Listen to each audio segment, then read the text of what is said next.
আমি যে লয়ারকে ঠিক করেছি তিনি সমস্ত ব্যবস্থা করবেন। আর তাছাড়া সে সময়ের কিছু ছবি কাগজ তো আমার কাছেও আছে, আর তাছাড়া আমার ডাক্তার বন্ধুর কাছেও কিছু আছে। তুমি কিছু ভেবো না, এই কেসটা আমরাই জিতবো। শুধু কিছুদিন তোমাকে ওই নয়নতারা সেজে থাকতে হবে, আর তারপর রোশনাই নিজের মহিমায় বেরিয়ে আসবে। বাবা, বলো মা। বাবা, অনেক দিন পরে আমি আমার বাবার পরিচয় পেয়েছি, আমার বাবাকে কাছে পেয়েছি। চলো না বাবা, এই শহর ছেড়ে আমরা অনেক দূরে কোথাও চলে যাই। আমার চাই না, আমি আর নাচ করবো না। এই কম্পিটিশন, আমার ক্যারিয়ার কিচ্ছু চাই না। তুমি চলো, আমরা ঠিক কোনোভাবে দিন কাটিয়ে নেব। কখনো তা হয় না। সারা পৃথিবী তোমাকে চিনবে, কারণ তোমার ক্ষমতা আছে। আমি যদি তোমাকে পৃথিবী থেকে বিচ্ছিন্ন করে রাখি, সেটা তো তোমার ওপর অন্যায় হবে। যে অন্যায় আমি সুদর্শনার উপরে করেছি, সেটা তো আমি তোমার ওপর করতে পারবো না। সারা পৃথিবী তোমাকে চিনবে পণ্ডিত রঞ্জন প্রসাদের মেয়ে হিসেবে। কিন্তু অঞ্জন প্রসাদ যতদিন রঞ্জন প্রসাদ সেজে আছে ততদিন সেটা সম্ভব নয়। তাই ওর মুখোশ আমাকে খুলে দিতে হবে, আর এই ব্যাপারে যা করার আমি করব। আমি কারো কথা শুনবো না, যা যা সিদ্ধান্ত নেওয়ার আমি নিজে নেব। বাবা। হ্যাঁ মা, আমার জীবন তো প্রায় শেষ, কিন্তু এই কাজটা যদি আমি না করি তাহলে যে কদিন আমি বেঁচে আছি আমি তো বেঁচেও মরে থাকবো মা। তুমি কি সেটা চাও? না বাবা, আমি তোমার সঙ্গে আছি।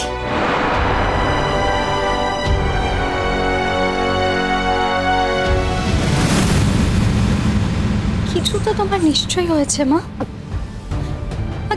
তুমি এরকম ভাবে থাকলে আমার কষ্ট হয়, তুমি বোঝো না সেটা। আচ্ছা, কে নয়নতারা? কে? আর ওই গুরুজি ওই মেয়েটাকে নিয়ে কেনই বা আমাদের বাড়িতে এসেছিল?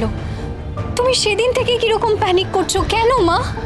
আমি না জানতাম, জানো, আমি জানতাম তোমরা সবাই একদিন আমাকে ভুল বুঝবে, আমি জানতাম। কিন্তু তোমাদের জন্যই না আমি আমার জীবনটা বাজি রেখেছিলাম। আচ্ছা, ভুল বোঝার প্রশ্নটাই বা উঠছে কেন মা? সেটাও তো জানতে হবে আমাকে। প্র্যাকটিস করো গরিমা, প্র্যাকটিস করো, প্লিজ প্লিজ প্র্যাকটিস করো। ওই একাডেমি অ্যাওয়ার্ড তোমায় পেতেই হবে, ওর দাম আমার কাছে অনেক। বাই এনি মিনস তোমায় পেতে হবে, by any means. Please please. ধরো আজকে এই অ্যাওয়ার্ডটা আমি পেলাম না, কি হারাবে তোমার? আমার অনেক কিছু হারাবে, আমার অনেক কিছু হারিয়ে যাবে মা। তুমি বিশ্বাস করো, বিশ্বাস করো আমাকে, বিশ্বাস করো। আমি তো তোমাকে সেটাই জিজ্ঞেস করছি, কি হারাবে সেটা তুমি বলো আমায়, তাহলে হয়তো আমার প্র্যাকটিস করার উদ্যমটাও আর একটু বাড়বে। বলো না, আমাকে একদম কথা বলাবে না তো। আমার কথা বলতে ভালো লাগছে না, ঠিক আছে? আমাকে তুমি দয়া করে অ্যাওয়ার্ডটা এনে দাও, ঠিক আছে? আমাকে কথা বলাবে না, জাস্ট আমাকে কোনো কথা বলাবে না। মা, তুমি তোমার জীবনের 90% কথাই কারোর সাথে শেয়ার করো না। হ্যাঁ, হয়তো শেয়ার করার মতো তুমি কাউকে ট্রাস্টও করো না, বাট আমি তো তোমার মেয়ে মা, আমি তোমার ন্যায় অন্যায়েরও সাথে। তোমার যদি কিছু শেয়ার করার থাকে সেটা তুমি বলো না আমায়, প্লিজ মা, বলো আমায়। আরণ্যকের সঙ্গে তোমার সম্পর্ক ভালো গরিমা?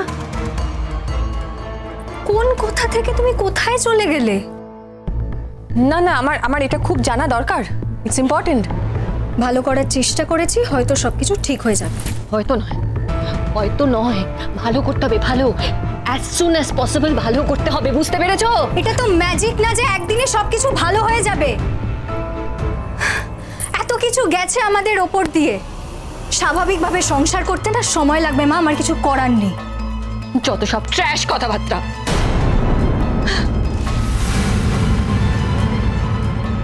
কি বললে তুমি এটা? এবার না সিরিয়াসলি আমার মনে হচ্ছে যে তোমার ট্রিটমেন্টের দরকার। গরিমা, গরিমা,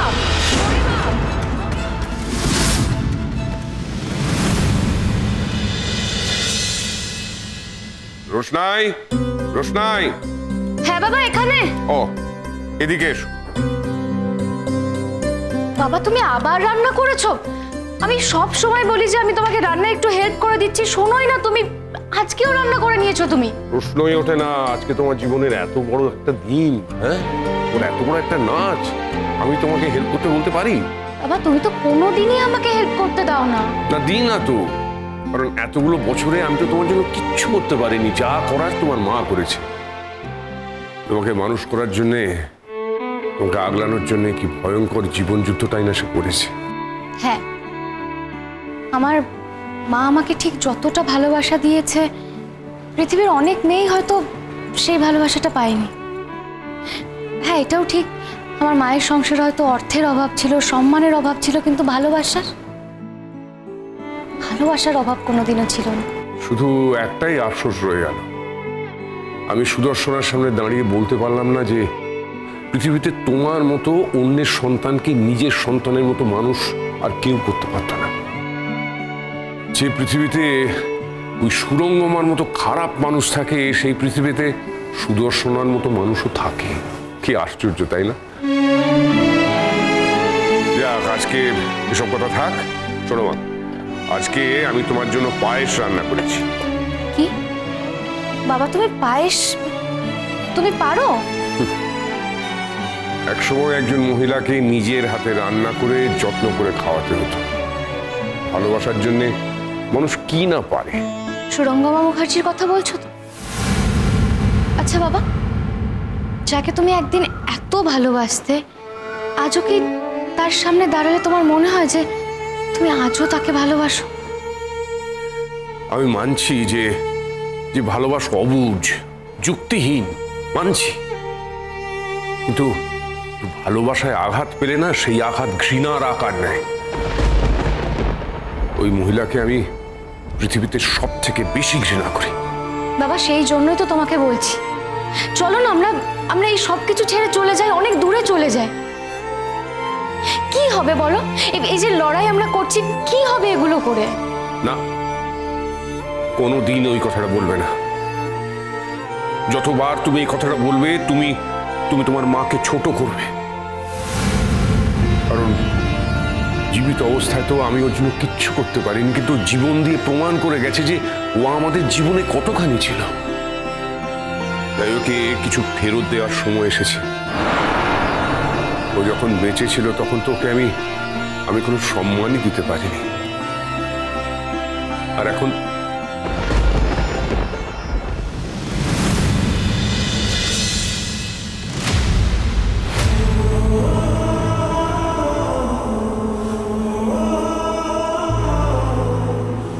আরণ্যক, তুমি আজকে আমাকে গাড়ি চালিয়ে নিয়ে যাবে তো?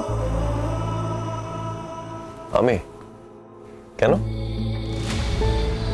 তুমি তো আর কোথাও নিয়ে যাও না আমাকে, মানে যা করার বিয়ের আগে করেছো, বাট বিয়ের পর তো তোমার আমার দিকে একদমই মন নেই।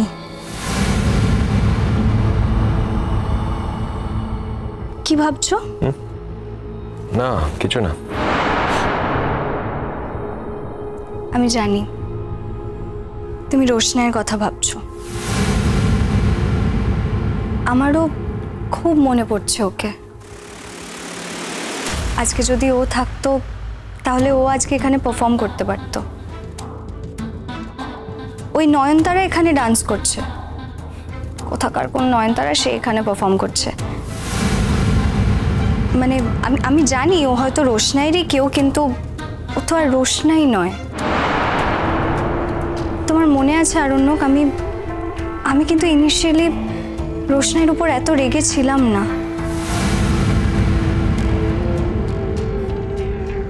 আরণ্যক, তোমার মনে পড়ে সেই দিনগুলো? বেনারস ডান্স ফেস্টিভ্যালে আমি কিন্তু রোশনাইকে ডান্স করার জন্য ইনসিস্ট করেছিলাম। হ্যাঁ, মনে পড়ে। তারপর আমি হয়তো একটু বদলে গেছিলাম, কিন্তু কেন বদলে গেছিলাম বলো তো?